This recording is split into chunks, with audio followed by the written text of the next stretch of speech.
Daniel Dweck, assessor especial do Instituto Brasil-Israel. Boa noite, Daniel. Seja bem-vindo nessa cobertura especial. A gente pode dizer que nós estamos vendo a história acontecer, não é? Boa noite. Sim, a gente pode dizer que está diante de um acontecimento de proporções inéditas, que a gente não sabe bem nem até quando vai e que impacto isso pode ter na história da região, na história desses dois povos, de israelenses e palestinos. As cenas que a gente viu no último sábado, de uma proporção até inacreditável, estão gerando também reações muito provavelmente numa proporção maior do que jamais vista nessas operações na faixa de Gaza. Daniel, talvez essa pode ter sido a intenção do grupo Hamas, ou seja, fazer um atentado em território israelense para provocar justamente essa contraofensiva? Olha, ainda faltam informações para que a gente possa ter mais clareza do que é que orientou, do que é que está norteando as ações do Hamas. Sem dúvida, quando você tem um atentado dessas proporções, a resposta do Estado de Israel já é dada como certa, ela já é esperada, ela não surpreende nem mesmo o próprio Hamas. Isso acaba contribuindo para dar muita visibilidade às bandeiras do Hamas e, de certa forma, até contribui na reputação do próprio grupo. Se, num primeiro momento, as reações da comunidade internacional, da maior parte das pessoas, foi de apoio ao Estado de Israel e solidariedade do Estado de Israel, o que deve acontecer nas próximas horas é de que essa equação vai se inverter, com as cenas que vão começar a inundar as redes sociais, a imprensa. O apoio deve progressivamente ir se deslocando do polo israelense para o polo palestino. Nesse sentido, e é sim nesse sentido, que uma contraofensiva de Israel pode ser do interesse de um grupo como Hamas. Agora, o Estado de Israel parece interessado na destruição do grupo, talvez na própria mudança de regime na faixa de Gaza. Tudo vai depender aí do que vai acontecer, de qual vai ser o tamanho da pressão internacional em relação às ações do Estado de Israel, para a gente poder entender melhor os desdobramentos. Falando sobre essa questão de eliminar o grupo Hamas, a gente lembra que na faixa de Gaza existem túneis subterrâneos onde tem uma estrutura para essas pessoas do grupo Hamas, o que não acontece com relação aos civis. Ou seja, o desafio é enorme, uma vez que os líderes não estão, inclusive, na faixa de Gaza. Vários especialistas internacionais dizem que eles estariam em outros países, como, por exemplo, no Bahrein, no Catar, né? Exatamente. É por isso que Israel está diante de uma verdadeira encruzilhada. Por um lado, necessita dar uma resposta aos atentados terroristas do último sábado. Acabar com Hamas, uma mudança de governo, pode até contribuir para a maior segurança do Estado de Israel.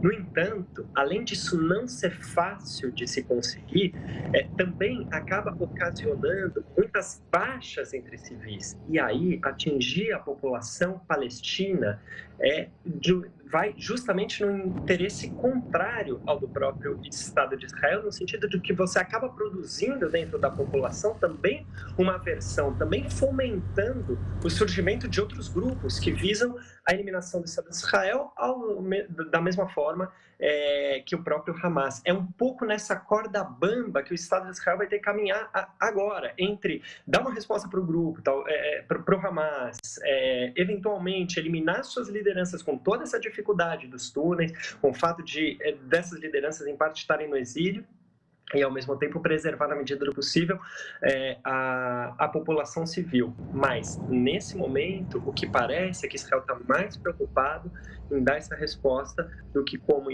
de outras vezes, proteger as populações vulneráveis.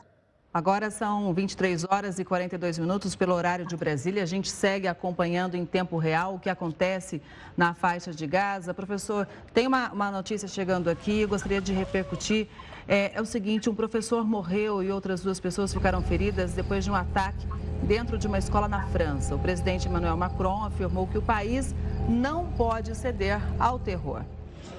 O ataque com uma faca aconteceu em um colégio do ensino médio no norte da França. Segundo as autoridades locais, um professor morreu e 2 pessoas ficaram feridas. O presidente francês Emmanuel Macron prestou uma homenagem a ele e disse que se não fosse o professor, muitas outras vidas teriam sido perdidas.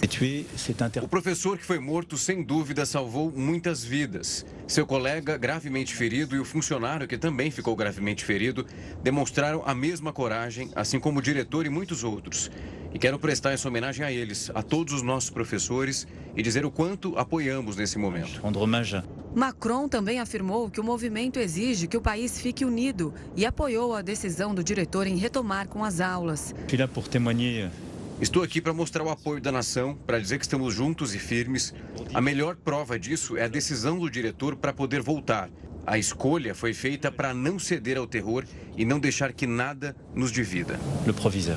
De acordo com o governo francês, uma operação policial foi realizada logo após a ocorrência e um suspeito foi preso. O autor do ataque seria um ex-aluno da escola e teria cerca de 20 anos. As autoridades investigam se o crime tem ligação com alguma organização terrorista. Faltam 16 minutos para que um hospital na faixa de Gaza seja evacuado.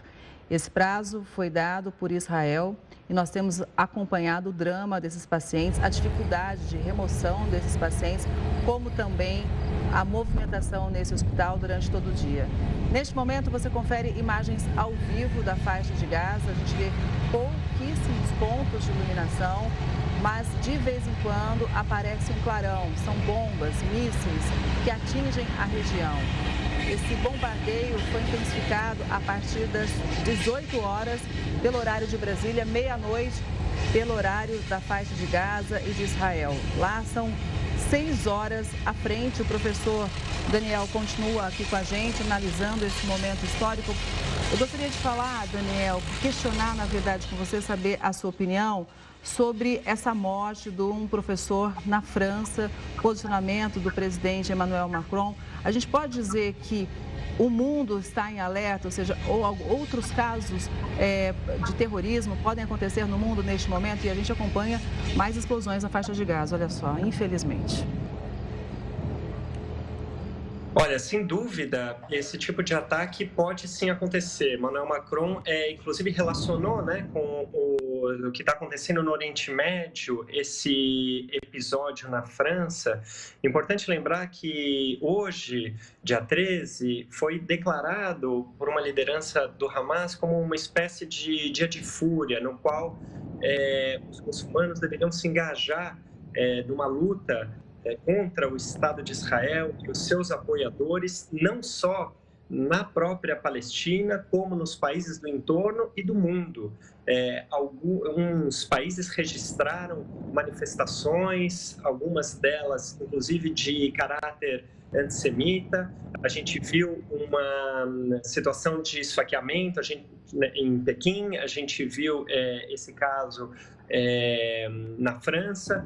Então, sem dúvida, a disputa entre israelenses e palestinos, ela acaba contribuindo também na polarização dentro de países que estão vivendo em outro contexto, até mesmo aqui no Brasil. Isso pode, sem dúvida, acarretar em novos atos como esse que a gente acabou de ver. Vamos falar um pouquinho dos brasileiros que estão na faixa de Gaza. O governo federal diz que mantém contato com pelo menos 22 brasileiros que tentam sair da faixa de Gaza. Hoje houve uma reunião importante no Conselho de Segurança da ONU e depois o ministro das Relações Exteriores do Brasil, Mauro Vieira, disse que conseguiu viabilizar que essas pessoas deixem o território pelo Egito. Mas o que a gente imagina que deve ser também uma grande dificuldade é o deslocamento interno neste momento na faixa de Gaza, né, Daniel? Pois é, a faixa de Gaza, sob intensos bombardeios, acaba se tornando um lugar perigoso, independentemente da proximidade com a fronteira israelense. É claro que esses deslocamentos costumam ser coordenados entre os estados. E o próprio governo brasileiro tomou cuidado também de informar o Estado de Israel a respeito desse translado, de onde estão localizadas essas pessoas, de modo a preservá-los de eventuais ataques. Essa tem sido uma estratégia também do Hamas, como foi dito alguns minutos atrás, de não permitir que parte da população de Gaza se desloque para lugares nos quais não estão havendo bombardeios mais diretos, também para se proteger desse tipo de ataque. Mas, como está prevista a saída dos brasileiros amanhã, vamos torcer para que eles consigam, de fato, chegar aqui no Egito em segurança. Pois é, e a saída de outros estrangeiros também estaria sendo negociada. O fato é que, para a gente todo mundo entender em casa, né, Daniel, a fronteira é com o próprio Israel, da faixa de Gaza, o Egito ou o mar. Então, neste momento, o único caminho seria ao sul pelo Egito, né? Pois é, porque o mar ele também é controlado por Israel, né? Além do controle da fronteira com o próprio Estado de Israel. Mas as fronteiras com o Egito, nem sempre isso é lembrado, elas não são abertas para o livre trânsito de palestinos para o Egito. Estão sendo negociados a abertura de corredores humanitários para que civis palestinos possam sair de Gaza, se proteger no Egito. Mas o Egito também tem as suas preocupações internas e, até o momento, vem controlando de maneira bastante rígida esse fluxo de imigrantes. Tem evitado esses trânsitos, ainda que em alguns casos como esse que a gente viu no Brasil, seja possível sair, o que torna a situação toda muito dramática. Com as fronteiras fechadas e o mar bloqueado, a população civil palestina acaba permanecendo em Gaza sob os bombardeios que a gente tem acompanhado. Daniel, hoje nós acompanhamos também um outro assunto muito importante, que foi a reunião do Conselho de Segurança da ONU. O Brasil pediu que essa reunião fosse antecipada justamente para tratar desse tema também, entre outros, como a guerra na Ucrânia, mas sobre os corredores humanitários. E, infelizmente, não houve um consenso sobre esse tema. A informação é que o Conselho de Segurança continua negociando, mas hoje ainda não houve realmente um acordo. Se demorar demais, o que pode acontecer? Pode ser tarde, porque a gente vê a faixa de Gaza sendo bombardeada agora. Essas são imagens ao vivo. Pois é, mas nada parece indicar que a gente vai ter uma resolução em curtíssimo prazo. Primeiro porque ainda se espera que Israel dê uma resposta à altura do que foram os acontecimentos do último sábado. Os Estados Unidos, maior aliado de Israel na região, tem apoiado, inclusive, aquilo que é considerado por eles um direito do Estado de Israel. A Rússia, por outro lado, a gente viu hoje também, já tem pedido, demandado um cessar-fogo. A gente não pode esquecer que há reféns, há mais de uma centena de reféns capturados pelo Hamas que estão na faixa de Gaza. A sociedade israelense também pressiona o governo de Israel, tanto por uma resposta aos eventos do último sábado, como pela libertação dos reféns que estão presos com o Hamas, o que poderia se dar pela via militar, uma operação bastante difícil, ou então pela via das negociações. O que o Hamas reivindica é a libertação de presos palestinos que estão hoje em prisões israelenses. E essa tensão, com todos esses elementos, acabam alterando a dinâmica da região, texto de maneira muito veloz.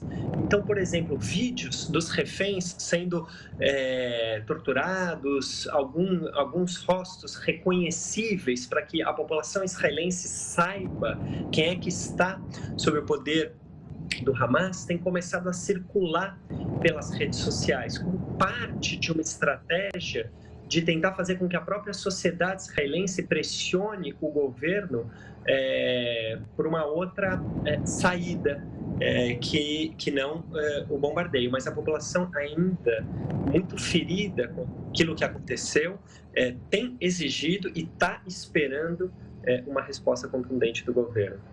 Daniel, como você citou os Estados Unidos, acho que vale a gente ressaltar que o secretário de Estado americano, Antony Blinken, esteve hoje dando um depoimento, uma entrevista coletiva do Catar, onde ele dizia, olha, Israel tem o direito e a obrigação de defender o seu povo. E, ao mesmo tempo, essa visita dele à região era vista por muitos especialistas que poderia acalmar a situação um pouco, né? Mas não foi o que aconteceu. A gente está vendo que Israel está cumprindo o prazo que tinha anunciado, né? A situação não vai acalmar tão cedo. Acho que isso já está bastante claro, já dá para a gente cravar. Ela pode até acalmar em algum momento, mas ela não vai ser por agora. Ela ainda vai piorar antes de acalmar. Os Estados Unidos, em parte, estão fazendo esse esforço diplomático junto a outros países da região e, ao mesmo tempo, deslocado parte de sua força militar para os arredores do Estado de Israel, tanto como uma maneira de mostrar apoio aos israelenses, como também como forma de dissuadir outros atores regionais que eventualmente se sintam tentados a se engajar no conflito, mostrando que eles estão lá para, se for o caso, até intervir. A gente não pode esquecer que em breve haverá eleições dos Estados Unidos. E, sem dúvida, Israel é um tema importante para o eleitorado. O Biden vai fazer um esforço para deixar muito claro que essa aliança com o Estado de Israel é inegociável.